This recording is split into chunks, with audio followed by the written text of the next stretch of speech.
Hello, I am Dr. Zakir, Senior ENT Consultant. So, the topic is vitamin D deficiency, and mainly I am going to discuss the vitamin D deficiency related to ENT. Now, this vitamin D is one of the 13 vitamins. The new research, it says that it comes under the hormone group. So, when you say hormone, what comes in your mind is insulin, which is a hormone, thyroxine, which is a hormone. So, vitamin D also comes under this group. So, the importance of vitamin D. Now, we will discuss one by one. What are the patient, how we get vitamin D, and what are the patient complaints, and investigation and the treatment.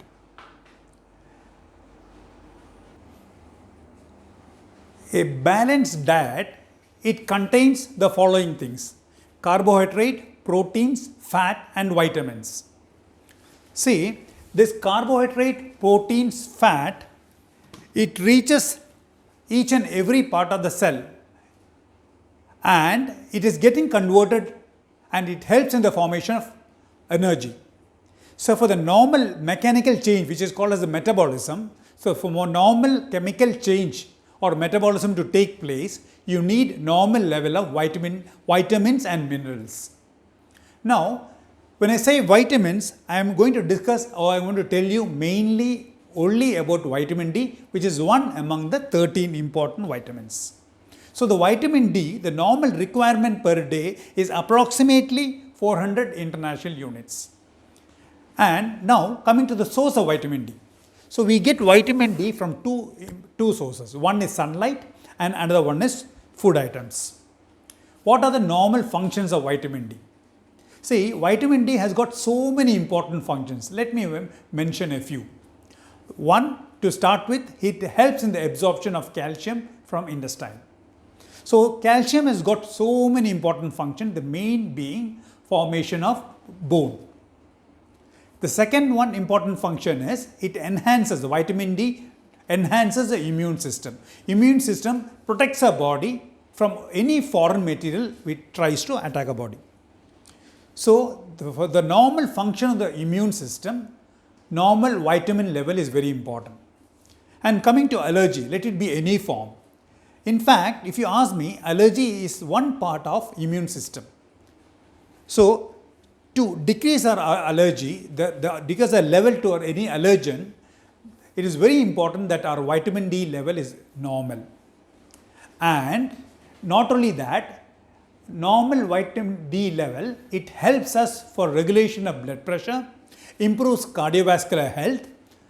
I have already mentioned it helps in the formation of bone by improving absorption of calcium, helps neuro development. Not only that, it helps in insulin secretion formation and for placental development in each and every cell in the body for the normal cell cycle and cell proliferation or multiplication. It needs normal level of vitamin D. And the last one being, there are so many other functions, but I have mentioned a few, and let me tell you one more, that every artery or cell, blood vessel has got an inner lining, which is termed in medical term as endothelial lining. Thus, for the normal function of the endothelium or the inner lining of the blood vessel, vitamin D level is very important. Now, coming to the formation of vitamin D, how is vitamin D formed in the body? See, I have told you there are two sources, one being sunlight. So, let me start from that. So, the radiation from the sun, it reaches earth. This electromagnetic radiation, means it has got properties, both electrical and magnetic property. It is a big spectrum. There are so many different type of radiations. In that, for us, for the formation of vitamin D, what is required or what is important is the ultraviolet radiation. I am talking about this, the ultraviolet radiation. So, this ultraviolet radiation, you have three different types of ultraviolet radiation. Let me tell you one more thing. See, the atmosphere which covers the earth, it protects the earth. And you have ozone layer in addition to that, which protects the earth, and this ozone layer it stops the penetrance of ultraviolet C. So, ultraviolet radiation, there are three types, A, B and C, and because of the presence of ozone layer, ultraviolet B has been stopped at the layer of ozone layer. So, you have UV light A and UV light B. The skin penetrance of UV light A is different from UV light B. See, this is a diagram of the skin. So, skin has got an upper layer and has got an inner layer. So, UV light A, it can penetrate all the layers of the skin, but UV light B can penetrate only the upper layer. And for the normal formation of for vitamin D, what we need is UV light B. So, there is a precursor or a chemical which is present in the upper part of the skin. So, when the UV light B strikes the chemical which is present in the upper part of the B, the reaction starts there. So, let me show you with this diagram. So, here if you can see, you have sunlight and you have UVB radiation. When it strikes the upper part of the skin, you have the precursor which is termed as 7-dehydrocholesterol in the skin. It gets converted to vitamin D, or you can get a dietic source also. So, when the vitamin D is formed, what happens next is it has to get converted into the active form. So, first when it goes through the liver, it gets converted to 25-hydroxy form. Now, again it has to get converted mainly in the kidney, it gets converted to the next form, 1,25-dihydroxy form. So, the 1,25-dihydroxy form is a main form of vitamin which has got so many different functions which I have already mentioned. Now, when you have deficiency of vitamin D, what all happens? So, if the patient has got allergy, the allergy manifestation will be more, and if whatever medications the ENT doctor prescribe, it will not be that effective. So, we have to replace vitamin D also along with that. So, if you have any skin related allergy, you have bronchial asthma, or you have benign paroxysmal positional vertigo, or say Meniere's disease, which are ear related problems, in the same all these conditions, if you have vitamin D level less in the body, then if you replace it and make it normal, they'll be able to do better. Their symptoms come down a lot. Now, there are so many other medications which I have already mentioned, which can alter the function of vitamin D, and it is better always that when they are taking these medications, and one which I have written here is steroid. So, if you can vitamin D along with them, it will be of helpful. So, not only that, vitamin D has got protective role in patients like diabetes and hypertension, and there is a condition called multiple sclerosis which affects the young people, and if the vitamin D level is normal in these patients, the progress of the disease can be slowed down.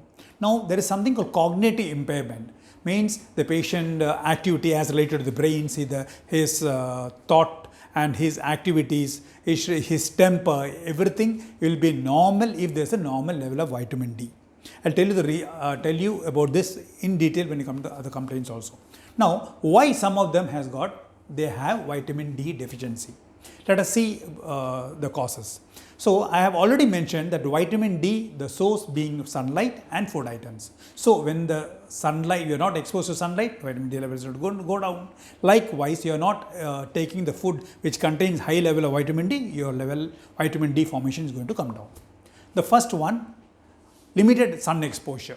Like you are in some places like Western world or the northern part of America or in Canada, where the sun rays starts by 11 o'clock or say after 11 o'clock, and it becomes dark by 3 o'clock. The sun exposure time is very less, and it's going to be misty also. So, there is very less sun exposure. Now, in Asian countries and especially so in India, the sunlight, it starts from 6:30 morning up to 6:30 in the evening. But even then we have high vitamin D deficiency here also. Why so? Because most of our activities, it has become like indoor activities, especially so we are started enjoying and being under the air conditioned room always. And we don't have much of outside exposure. If at all we go out, we try to go in air conditioned car, we raise up all the windows too. And even the stadiums nowadays, all these stadiums are indoor stadiums, all the activities. So your exposure to sunlight is very less.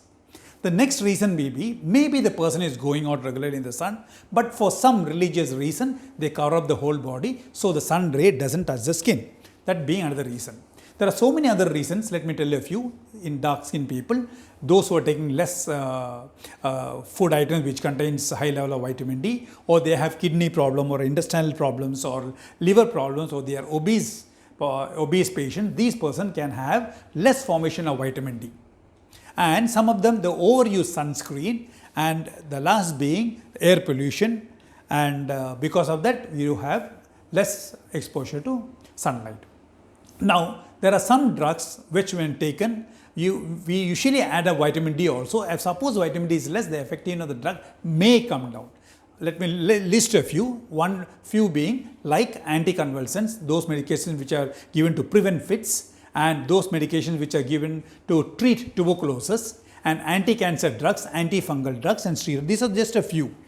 So we always try to add up vitamin D and try to keep a normal vitamin D in these patients, those who are taking these medicines. Now coming to the complaint, when vitamin D level is very less in the body, the complaints are going to be vague, like muscle pain, muscle weakness, joint pain, bone pain. The person feels always he is sick, though he is normal. He becomes fatigued very fast, and he gets depressed very fast, and even though he is taking a normal diet and working normally, he doesn't get a normal sleep.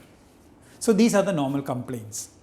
So, and other things like his sugar is not getting controlled well. He is on antihypertensive medicine, but his blood pressure is not getting controlled well, and bone formation is less, so it becomes very weak. He becomes very weak. So these are the general complaints. Now, how do you find it out? How do you know that the vitamin D level is less? So just like how I have shown in the screen, you have three different forms where you can find out. You can do any one of these tests to know whether the vitamin D is normal or not. So when you do this, in that report it will be given, in the right side it will be given how much is the normal level, and when do you say it is insufficient, and when do you say it is deficient. That's how we find out the vitamin D level. Now coming to treatment. So I have already mentioned that source being sunlight and diet. So let me start with the diet. So in the diet, the most important source is fish. So in just 100 grams of fish, I'm just mentioning a few like salmon, we get 500 international units. Sardine gives us 200 and tuna gives us 250. But see, cod liver, it gives us as high as 10,000 international units. Coming to the next source is egg yolk. One egg yolk gives us 40 international unit, and again it depends upon whether it is a farm or it's a farm chicken or not. In mushroom, if it is wild, you get 200 international units per gram, and if it is commercial, it's grown in the farm, it's going to be less. In cow's milk, in 1 glass of milk, we get 100 international units. That's about the diet. Now, coming to sun exposure. So the sun exposure, it has to be between 11 a.m. and 2 p.m. What I mean to say, the sun, we have to feel the warmth of the sun, the heat of the sun. So the time of exposure is going to be 5 to 20 minutes. Generally 5 to 10 minutes is more than enough. But please bear in mind and do not forget that UVB radiation, it doesn't cross the light normally. The light exposure through a window is insufficient, as glass almost blocks the UVB radiation. So suppose you are going in the car, AC car, where you wind up all the glass up, and you have enough sun exposure, the sun radiation falls on your skin. But you will be thinking that this exposure is enough. But please bear in mind, when all the glasses are raised, the UVB radiation is not going to pierce and cross the glasses and going to column the skin. So your vitamin D formation is going to be very less in this condition. The last about medication. So when you get a report that it is insufficient or deficient, you have to consult your physician, or whether it be a general physician or your ENT physician. So they will decide how much medication has to be given. This vitamin D, it is available in 5,000 international units, 10,000 international units, and 60,000. So your international units. So your doctor will decide how much to be given for you. Now generally when it is deficient, it is very low, what I usually do is I advise them 60,000 international units, that is one capsule per week for 6 to 8 weeks. So one capsule per week for 6 to 8 weeks, that is when it is very, very low. So the doctor will decide as per the report how much has to be given to you. Please do not do self-medication. Now coming to ENT related, when you have vitamin D deficiency, you may have one of these ENT related problems. Like if you are allergic, have allergic rhinitis, chronic sinusitis or chronic rhinitis, when you're taking normal treatment, it's always better you supplement vitamin D also. There's a condition, ear related condition called otitis externa, especially the malignant otitis externa, where if you can supplement vitamin D also, it is going to help. And there's a condition called benign paroxysmal positional vertigo, where the patient, when they lies down, when they get up or roll in the bed, they get vertigo, and the doctor, ENT doctor, treats them by doing some exercise. But sometimes, unfortunately, it recurs sometimes. Usually it doesn't. If it recurs, we always do a vitamin D, and if it is less, we supplement, we see that it doesn't come back.